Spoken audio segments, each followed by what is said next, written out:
أعوذ بالله من الشيطان الرجيم. ودخل المدينة على حين غفلة من أهلها فوجد فيها رجلين يقتتلان هذا من شيعته وهذا من عدوه فاستغاثه الذي من شيعته على الذي من عدوه فوكزه موسى فقضى عليه قال هذا من عمل الشيطان إنه عدو مضل مبين قال رب إني ظلمت نفسي فاغفر لي فغفر له إنه هو الغفور الرحيم قال رب بما أنعمت علي فلن أكون ظهيرا للمجرمين رب اشرح لي صدري ويسر لي أمري واحلل عقدة من لساني يفقهوا قولي الحمد للہ والصلاة والسلام علی رسول اللہ وعلی آلہ وصحبہ اجمعین اما بعد. Once again everyone, السلام علیکم ورحمۃ اللہ. English, Urdu this time, sorry.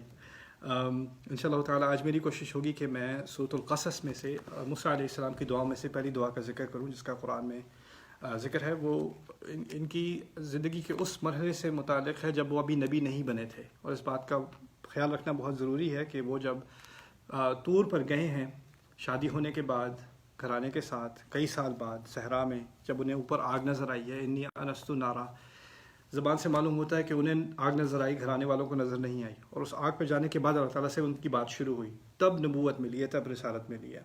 یہ اس سے کہیں پہلے کی بات ہے. ابھی وہ مصر میں ہی ہے, اور مصر میں کچھ باتیں, یہ کہانی تو بہت لمبی ہے اور میں نے خاص فوکس کرنا ہے اس ایک دعا پر جو اس کی سورۃ القصص کی 16ویں آیت سے اس کا تعلق ہے.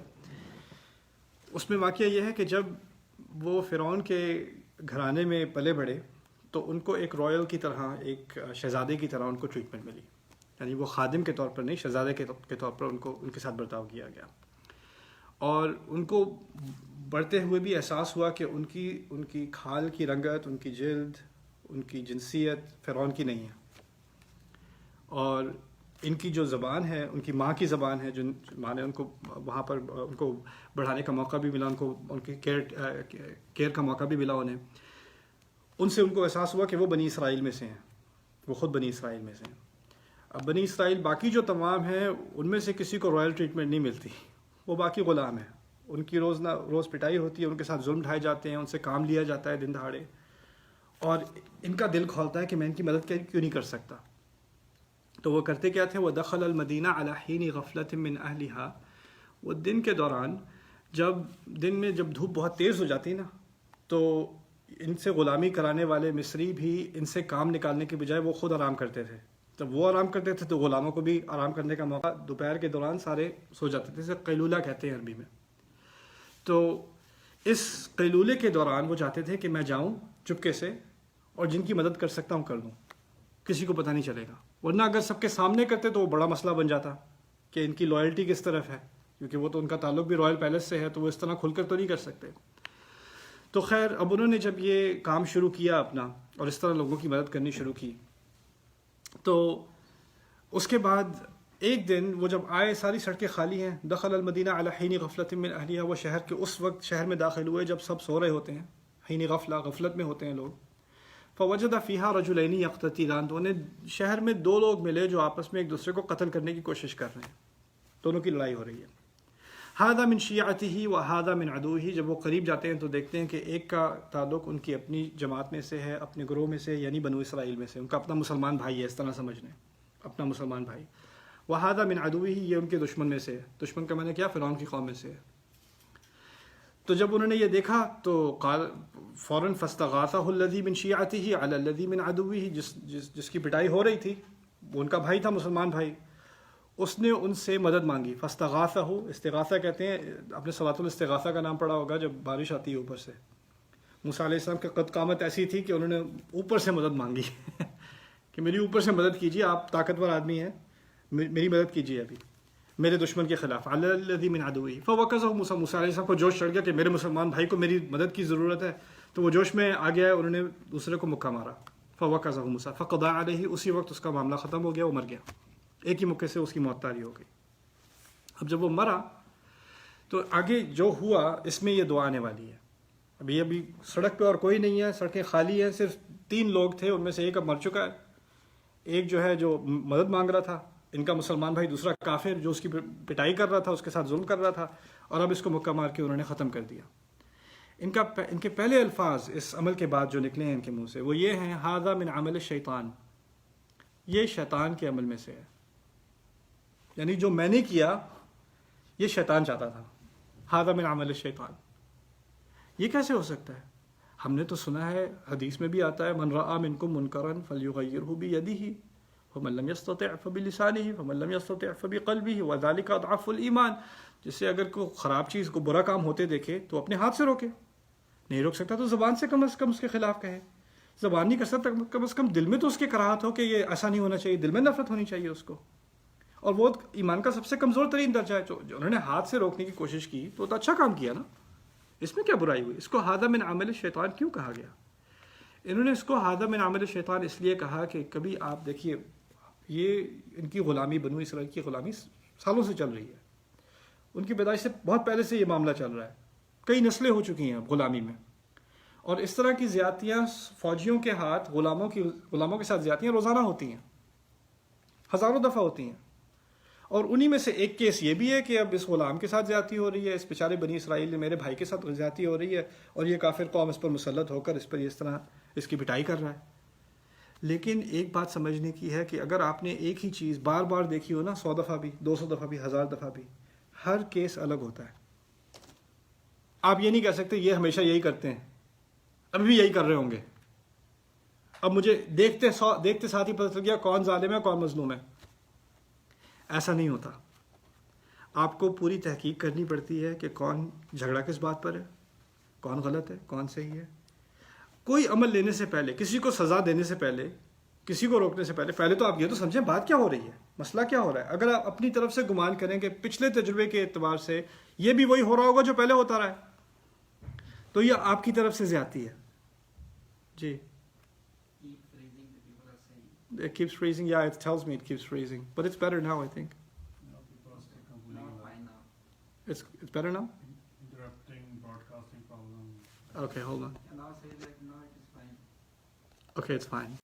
No, I know you're saying please English, but I'm going to do Urdu because I do English the other times. Just Saturday and Sunday I do Urdu. Sorry. Okay.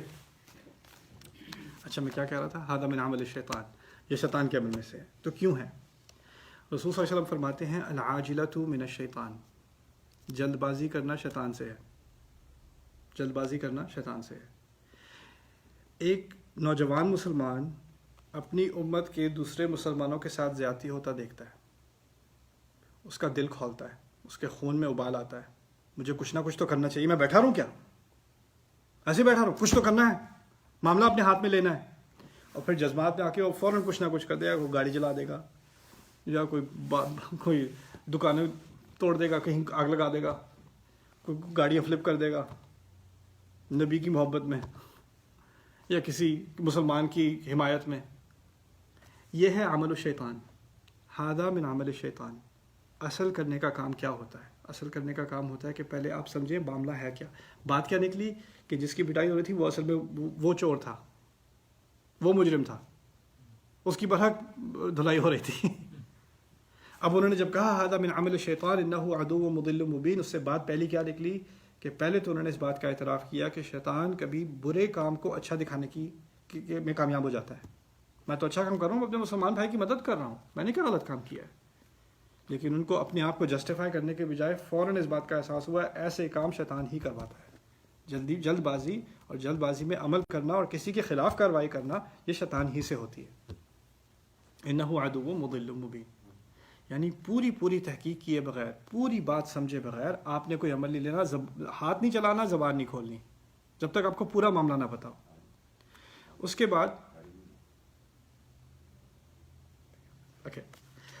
بعد آگے وہ کہتے ہیں، دیکھیے دوسری بات یہ ہے کہ کبھی انسان سے ہوتا ہے غلطی ہو جاتی ہے تو وہ کہتا ہے اس شیطان کی وجہ سے ہوا ہے، میری غلطی تھوڑی ہے، شیطان کی وجہ سے، مجھے شیطان سے بڑی نفرت، اعوذ باللہ من الشیطان الرجیم، اس سے مجھے بڑی نفرت ہے۔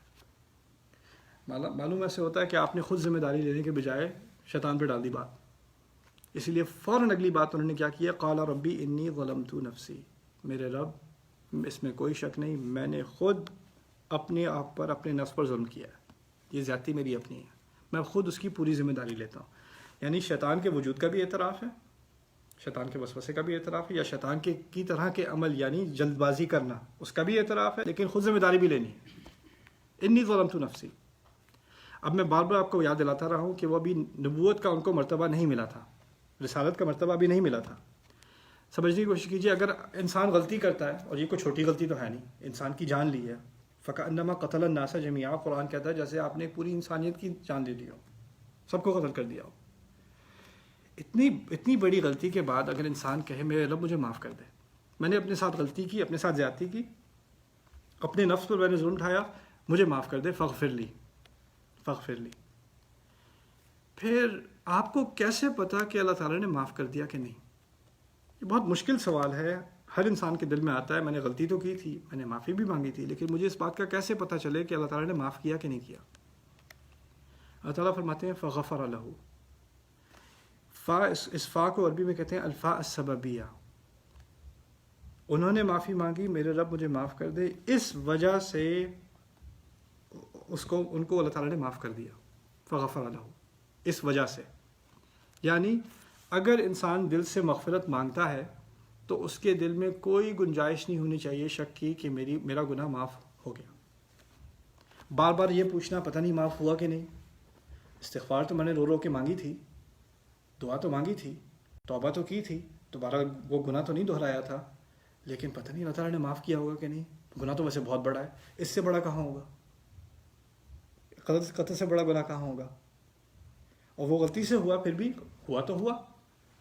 اس کے مانگنے کے بعد اللہ تعالیٰ نے فرمایا یعنی اس کی وجہ سے، اس دعا کے سبب غفر لہ، انہوں نے ان کی استغفار قبول کر لی، ان کو معاف کر دیا. انہ هو الغفور الرحیم، بے شک وہی ہے جو معاف کرتا ہے، وہی ہے جو رحمت کرتا ہے. اس بات میں بھی بڑی حکمت جو ہے مضمر ہے، وہ یہ ہے کہ قرآن میں کبھی آتا ہے وَهُوَ الغفور الرحیم، اور وہ معاف کرنے والا ہے اور وہ رحمت کرنے والا ہے. کبھی آتا ہے انہ هو الغفور الرحیم، انہ کان غفور رحیمہ. انہ کے الفاظ بے شک کے لیے آتے ہیں. جن آیات میں انہ کا ذکر ہے وہاں اس بات کی ضمانت دی جا رہی ہے یہاں تو مغفرت ہوگی ہی ہوگی. جہاں انہ کا ذکر نہیں ہے وہاں ہے ہو سکتا ہے نہ ہو. یہاں ہے انہ هو الغفور الرحیم، یعنی اس بات کی ضمانت دی جا رہی ہے، بالکل توکید سے کہا جا رہا ہے، تاکید سے کہا جا رہا ہے، تحقیق سے کہا جا رہا ہے، یہ ہونا ہے، یہ مغفرت تو ہوگی ہی ہوگی. انہ هو الغفور الرحیم. یہ بہت بڑا تحفہ ہے اللہ تعالیٰ کی طرف سے ہر مسلمان کے لیے جو اگر توبہ کرے اپنے رب سے. اسی بات کا ذکر ہمارے نبی نے کیا تھا صلی اللہ علیہ وسلم. ان العبد اذا استغفر بذنبه اذا اعترف بذنبه فاستغفر وتاب تاب اللہ علیہ، کہ اللہ کا بندہ اگر وہ اپنی غلطی کا اعتراف خدا سے کر لے، انی ظلمت نفسی، غلطی کا اعتراف، اس کے بعد استغفار اور توبہ کر لے، تاب اللہ علیہ، اللہ اس کی توبہ قبول کر لیتا ہے. اس میں اس کو کوئی شک کرنا نہیں چاہیے، اپنے آپ کو بار بار اس مشکل میں نہیں ڈالنا چاہیے پتہ نہیں خدا نے معاف کیا کہ نہیں. اور یہ کیوں ہے؟ انہ هو الغفور الرحیم، وہی اس طرح کا معاف کر سکتا ہے، ہم میں یہ صلاحیت نہیں ہے. اس بات کا میں نے پہلے ذکر کیا تھا. اس طرح کا وہ معاف کرتا ہے نا، ہم اپنے آپ کو بھی نہیں معاف کرتے کبھی. ہمارے ارد گرد کوئی معاف کرنے کو تیار نہیں ہوتا جس طرح وہ معاف کرتا ہے. اسی لیے ہمیں شک بڑھ جاتا ہے پتہ نہیں جس طرح لوگ ہمیں معاف نہیں کرتے شاید خدا بھی معاف نہ کرے. نہیں، اللہ تعالیٰ کا سٹینڈرڈ اور ہے، خلق کا سٹینڈرڈ اور ہے. آپ خلق کو دیکھ دیکھ کر خدا کی طرف اس کو منسوب نہ کریں. آپ سے لوگ کہتے ہیں بار بار تمہیں خدا کبھی معاف نہیں کرے گا، تمہارے گناہ اللہ تم سے پوچھے گا. اب پتہ نہیں ان کو کہاں سے ای میل آئی اللہ تعالیٰ سے کہ وہ آپ کو بڑے اعتماد سے کہہ رہے ہیں کہ اللہ آپ کو معاف نہیں کرے گا، لیکن اللہ تعالیٰ نے تو کہہ دیا کہ وہ کرے گا. تو ہم لوگوں کی باتیں سن کر اپنے اوپر امپوز کر دیتے ہیں جیسے اللہ تعالیٰ کی طرف سے ایک گارنٹی آئی ہے، انہوں نے کہا ہے معاف نہیں کرے گا تو کیسے معاف کرے گا. پھر دوسرا یہاں ہے، آپ نے سنا ہوگا حقوق اللہ و حقوق العباد. اب یہ جہاں جس غلطی کا ذکر ہے یہ حق اللہ تو نہیں ہے، حق العبد ہے. مارا تو بندہ گیا ہے تو اس کا حق اس کی جان لی گئی ہے نا، اس کا حق مارا گیا ہے. اور پھر ہم نے سنا ہے کہ اگر بندوں کا حق مارا گیا ہے تو صرف بندے ہی معاف کر سکتے ہیں. سنا ہوگا آپ نے. اب یہ بھی مسئلہ کھڑا ہو گیا، اگر صرف بندے ہی معاف کر سکتے تو ہم تو گئے کام سے. کیونکہ ہم جس کے ساتھ آپ نے کبھی کوئی غلطی کی ہو، کوئی زیادتی کبھی آپ سے ہوئی ہو، معاف کرنے کو تو کوئی تیار نہیں ہوتا. وہ تو کہتے ہیں میں نے حساب لینا ہے، میں نے جتنے کر لو، تم جتنے ثواب کما سکتے ہو کما لو، سارے میں نے لے لینے ہیں، اور کرو جاؤ کرو. ابھی قیامت کا دن تو آنے دو، میں سب لے لوں گا یا میں سب لے لوں گی. یہی حساب ہوتا ہے نا. دیکھیے آپ نے اپنی طرف سے غلطی کا اعتراف، کسی کے ساتھ زیادتی بھی کی ہو، اپنی طرف سے غلطی کا اعتراف، اپنی طرف سے معافی مانگنا، یہ آپ کا حصہ ہے. اس نے آپ کی معافی قبول کی یا نہ کی وہ اس کا مسئلہ ہے. اللہ تعالیٰ کی آپ سے توقع یہ نہیں ہے کہ آپ بالکل اس بات کو کنٹرول کریں کہ کسی اور کے احساسات بھی آپ کے ذمے میں آ جائیں کہ انہوں نے معاف نہیں کیا یا معاف کیا. آپ نے معافی مانگی یا نہیں، آپ نے اصلاح کی یا نہیں، آپ سے پوچھا جائے گا کہ آپ کی حد تک آپ کے کنٹرول میں جو بات تھی وہ کہاں تک کی آپ نے. جو آپ کے بس کی بات ہے ہی نہیں، کسی اور کے دل پر آپ کا کوئی کنٹرول نہیں ہے. کوئی اپنے غصے کو رکھنا، آپ 1000 بار معافی مانگ لیں، ایک چھوٹی سی غلطی کی آپ سینکڑوں دفعہ معافی مانگ لیں، وہ معاف کرنے کو تیار نہیں، اس میں آپ کا کوئی عمل دخل نہیں ہے. اگر آپ نے اپنی ذمہ داری پوری کر دی تو اللہ تعالیٰ کی طرف سے معافی ہے. وہ اپنی طرف سے نہیں معاف کرنا چاہتا، وہ سمجھنا چاہتا ہے، وہ اللہ تعالیٰ اس کو عوض دے گا، لیکن اس پر آپ کا عذاب نہیں. آپ نے اپنی غلطی مان لی. یہاں پر یہی بات ہوئی ہے. ہو سکتا ہے کہ قیامت کے دن یہ جس کو مارا گیا وہ کھڑا ہو جائے کہ میں تو نہیں معاف کرتا موسیٰ کو، مجھے اس کا عوض دینا چاہیے. ہو سکتا ہے، لیکن اللہ تعالیٰ نے اس کے باوجود کہہ دیا، ان کو ضمانت دے دی کہ ان کو معاف کر دیا فوراً. کیوں؟ اگر آپ کی طرف سے استغفار رب کی طرف یا اصلاح کرنے کی اگر کوئی کام تھا، کوئی اصلاح کرنی تھی، وہ آپ نے اپنی طرف سے بھرپور کوشش کر لی، بس معاملہ ختم، معاملہ ختم. اس کے بعد معاملہ آگے نہیں. فاستغفر له فغفر له فإنه هو الغفور الرحیم. تو یہ دعا ہے. اس کے بعد پھر سب سے اہم بات، میں نے جب ان آیات کی تلاوت کی تھی تو اس سے اگلی آیت کی بھی تلاوت کی تھی، کیونکہ اس کے ساتھ منسلک ہے اور یہ بات پوری سمجھ نہیں آئے گی جب تک اگلی آیت نہ سمجھ میں آئے. وہ کیا ہے؟ وہ فرماتے ہیں موسیٰ علیہ السلام، اس سین کو یاد رکھیے. ابھی سڑک پر وہ اکیلے ہیں، ایک لاش پڑی ہوئی ہے اور یہ کہ بندہ جس نے دھوکہ دیا تھا، اور وہ خود کھڑے ہیں، کوئی اور ارد گرد ہے نہیں. اور اس پینک سچویشن میں کہتے ہیں ربی بما انعمت علی فلن اکون ظہیرا للمجرمین. میرے رب، جس نعمت کو تو نے مجھ پر نوازا ہے اس کی بنیاد پر میں کبھی کسی مجرم کی حمایت نہیں کروں گا. کون سی نعمت؟ ابھی کہاں نعمت؟ ابھی تو مرا پڑا آپ کے سامنے، اب تو وہ آپ کے پیچھے آئیں گے، آپ کو قتل کرنے آئیں گے. تو یہاں کون سی نعمت کا ذکر ہے؟ نعمت کیا ہے کہ اللہ تعالیٰ نے مجھے پہلے تو استغفار کرنے کی صلاحیت دی، اپنی غلطی ماننے کی صلاحیت دی. ہوتا کیا ہے کہ جب انسان غلطی کرتا ہے تو فوراً کہتا ہے نہیں میری غلطی تھوڑی تھی، میں اور کیا کرتا، ایسے ہوتا دیکھتا رہتا، کہ کھڑا میں دیکھتا رہتا. اپنے آپ کو وہ جسٹیفائی کرتا ہے. بل الانسان علی نفسہ بصیرہ ولو القی معاذیرہ. انسان کو اپنے اوپر بڑی اچھی نظر ہے، لیکن وہ طرح طرح کے بہانے بناتا ہے.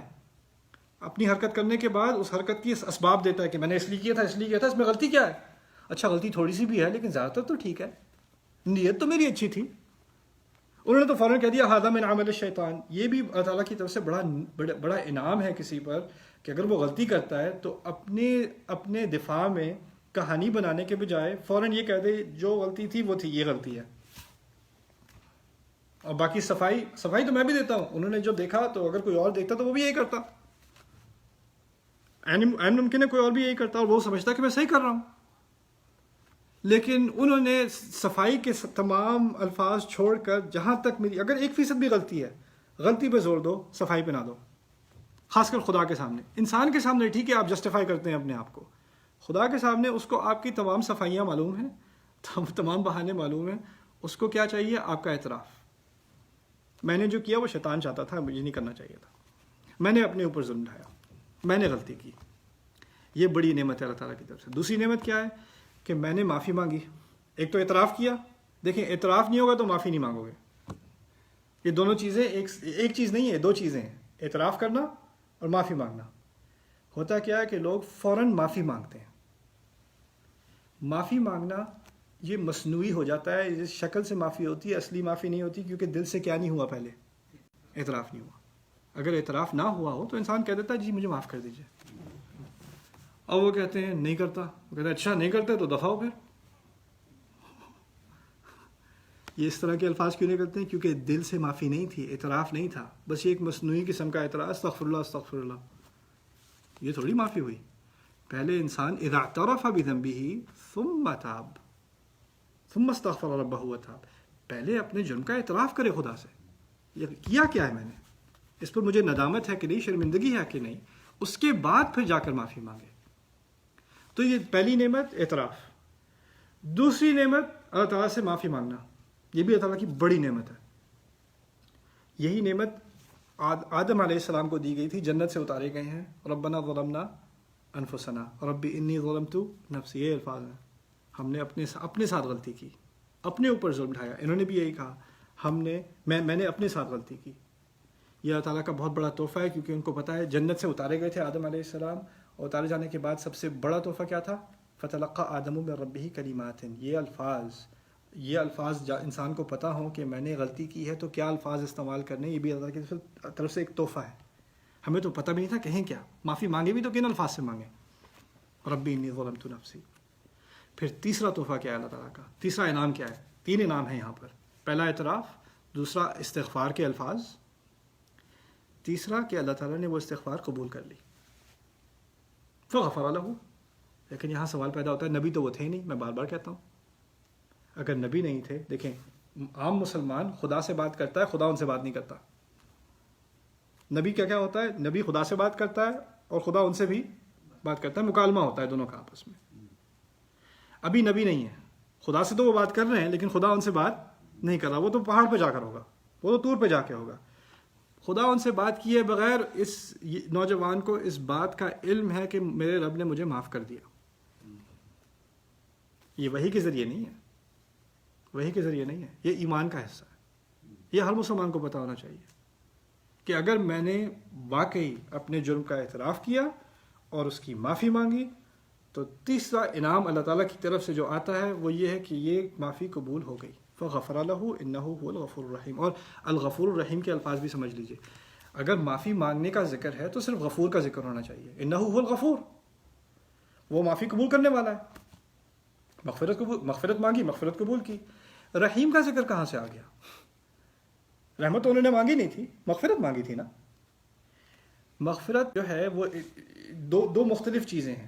غفور اور رحیم 2 مختلف نام ہیں اللہ تعالیٰ کے، اور ان کا ہم پر 2 مختلف اثرات ہیں ہمارے اوپر. ان 2 مختلف اثرات کو بھی سمجھ لیں. پہلا اثر کیا ہے؟ آپ نے گناہ کیا، وہ گناہ معاف ہو گیا. فرض کریں آپ جیل میں جانے والے تھے، جج نے کہا نہیں اس کو معاف کر دو، اب آپ جیل نہیں جا رہے. لیکن جج یہ تو نہیں کرے گا ان کو گھر بھی دے دو فری میں، گاڑی بھی دے دو، بس آپ جیل نہیں جا رہے. ٹھیک ہے، باقی یعنی کرائم ہٹ گیا ہے لیکن اس کے اوپر آپ پر کوئی نعمتیں نوازی نہیں جا رہی، آپ کو کوئی تحفے نہیں دیے جا رہے، آپ کو کوئی ایوارڈ نہیں مل رہا، بس آپ مصیبت سے بچے ہو. مصیبت سے بچنے کے لیے ہمیں اللہ کا کون سا نام چاہیے؟ غفور. لیکن باقی دنیا میں ہمارا خیال رکھا جائے، ہر طرف سے ہمیں نعمتیں دی جائیں، ہماری پوری طرح سے حفاظت کی جائے.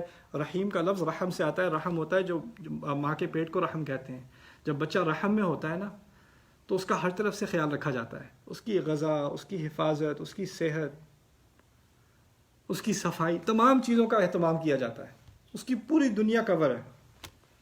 رحیم سے مراد ہے کہ اللہ تعالیٰ اپنے بندے کو اپنی محبت میں، اپنی رحمت میں، اپنے یعنی اس کو عربی میں الاعتناء کہتے ہیں، کسی کا خیال رکھنا. ہر طرح سے خدا کسی کا خیال رکھ لے تو وہ اس کے اوپر رحیم ہے. ہمارے ہاں رحمت کرنے کا جو ہوتا ہے نا، مجھ پر رحم کھاؤ، آپ نے کبھی سنا مجھ پہ رحم کھاؤ؟ اس کا مطلب ہوتا ہے مجھ پہ ترس کھاؤ، مجھے مت مارو، مجھ پہ رحم کھا لو. یعنی ہم نے رحمت کے لفظ کو اس طرح سمجھا ہے کہ اگر سزا ہونے والی تھی اور کسی نے سزا ہونے سے روک لیا، اچھا چلو رحم کھاتا ہوں، اب نہیں مارتا. یعنی سزا سے بچنے کو ہم رحم کہہ دیتے ہیں. عربی میں رحم یہ نہیں ہے. عربی میں رحم کا تعلق سزا سے بچنے سے نہیں ہے. عربی میں رحم کا تعلق ہے کسی کا خیال کرنے سے، کسی سے محبت کرنے سے، کسی کو پوری طرح ہر طرح سے اس کی تمام ضروریات کو پوری کرنے سے جس کو اس نے مانگا بھی نہ ہو. بچہ مانگتا ہے کیا؟ بچے کے پاس تو بھی زبان بھی نہیں ہے مانگنے کی. اس کو مانگے بغیر تمام طرح سے پوری ضروریات فراہم ہو رہی ہیں اور اس سے محبت بھی. اور الٹا یہ دیکھیے ماں کے ساتھ کیا ہوتا ہے، بچہ جتنا بڑھتا ہے ماں کو اور تکلیف دیتا ہے، اور جتنا وہ اور تکلیف دیتا ہے ماں اس کے لیے اور دعائیں کرتی ہے. یہی ہوتا ہے نا. اللہ تعالیٰ فرما رہے ہیں کہ یہاں تو میں نے تجھے معاف کر دیا لیکن اس کے بعد آگے جاتے ہوئے بھی میں رحیم ہوں، ہمیشہ سے خیال کروں گا. ہوتا کیا ہے کہ اگر آپ نے کسی کے ساتھ غلطی کی ہو، کسی کے سامنے استاد کے ساتھ نے غلطی کی، باپ کے ساتھ کی، ماں کے ساتھ کی، بدتمیزی کر دی، معاف تو انہوں نے کر دیا لیکن وہ جو پہلے والی بات تھی نا وہ نہیں ہوتی. اس کے بعد جو پہلے جس طرح سے رحمت ہوتی تھی، جس طرح سے محبت ہوتی تھی، جس طرح سے خیال ہوتا تھا، میاں بیوی کے درمیان جھگڑا ہوا، چلو معاف کر دیا ایک دوسرے کو، لیکن جو پہلے والی بات تھی نا، پہلے والی مٹھاس تھی وہ نہیں ہے. کچھ اس میں سے نکل گیا ہے. اسے کہتے ہیں رحمہ. رحمہ ہوتا ہے وہ وہی بات جو ہمیشہ تھی وہ ہمیشہ رہے گی. رحیم صیغۃ الفعیل، فعیل کہتے ہیں ہمیشہ رہنے والی چیز. یعنی اللہ تعالیٰ کی رحمت میں کوئی کمی نہیں آئی اس غلطی کی وجہ سے. یعنی اب میرا بندہ جس نے قتل بھی کیا چلو ہاں ٹھیک ہے رحمت، نہیں ایسے نہیں. یعنی وہ پوری طرح مٹا کر اللہ تعالیٰ نے اپنی رحمت واپس موسیٰ علیہ السلام کو دے دی. اور اسی طرح اللہ تعالیٰ یونیورسل فرما رہے ہیں، قاعدہ کو لیا ہے، یعنی ہر ایک پر اس کا انطباق ہوتا ہے. وہ کیا ہے؟ انہ هو الغفور الرحیم. وہ تو کرتا ہی ایسے، وہ ایسے معاف نہیں کرتا کہ معاف کیا لیکن کچھ بات وہ نہیں رہی جو پہلے تھی، نہیں، اس کے بعد پھر رحمتوں سے نوازنا شروع کرتا ہے اور ہمیشہ کے لیے وہ دروازہ کھلا چھوڑ دیتا ہے. انہ هو الغفور الرحیم. اور یہی اللہ تعالیٰ کی نعمت ہے. اور آخری بات، انہوں نے جب یہ کہا کہ میں رب تو نے مجھ پر جو نے انعام کیا، 3 باتوں کا ذکر کیا میں نے اپنے انعام کے اعتبار سے، فلن اکون ظہیرا للمجرمین. اب اس کے بعد میں کبھی کسی مجرم کی بیک اپ نہیں کروں گا، مجرم کی مدد نہیں کروں گا. ظہیر کہتے ہیں کسی کی پیٹھ کے پیچھے ہونا، اس کو سپورٹ کرنا. اب میں ایسی حرکت کبھی نہیں کروں گا. یعنی اب میں جلد بازی کبھی نہیں کروں گا، اب میں فوراً فیصلہ کبھی نہیں کروں گا، اپنے اوپر میں قابو رکھوں گا. اب اعتراف کیا تھا کہ یہ شیطان سے تھا، غلطی میں نے کی تھی. پھر اس بات کا بھی وعدہ کیا کہ مجھ سے جو غلطی ہوئی ہے اب مجھے اپنے اندر اس غلطی کے امکان کا اعتراف ہے کہ یہ بعد میں بھی ہو سکتی ہے. اب میں خاص اس کا اہتمام کروں گا کہ یہ غلطی دوبارہ نہ ہو. مجھے اپنی اس کمزوری پر خاص دھیان دینا ہے. تو اگر انسان اللہ تعالیٰ سے اپنی غلطی کا اعتراف کرتا ہے تو ساتھ ہی ساتھ اپنے اندر جو کمزوری ہے اس کا بھی اعتراف کرتا ہے. اور اس کمزوری کا اعتراف کرنے کے بعد وہ اپنے رب سے کہہ دیتا ہے کہ میرے رب اب مجھے اس کمزوری کا احساس ہے اور میں خاص اہتمام کروں گا کہ اس غلطی کی وجہ سے میں دوبارہ نہ گروں. کیونکہ اگر آپ کو اپنی کمزوری کا احساس نہیں ہے تو پھر آپ اپنے آپ کو اسی مصیبت میں ڈال دو گے. اللہ تعالیٰ ہمیں اپنی غلطیوں کا اعتراف کرنے کی توفیق دے. دوسرا ہمیں اپنے استغفار کرنے کی توفیق دے اور ہمیں اپنی مغفرت سے نوازے. بارک اللہ لی ولکم فی القرآن الحکیم ونفعنی وإیاکم بالآیات والذکر الحکیم. السلام علیکم ورحمۃ اللہ تعالیٰ وبرکاتہ.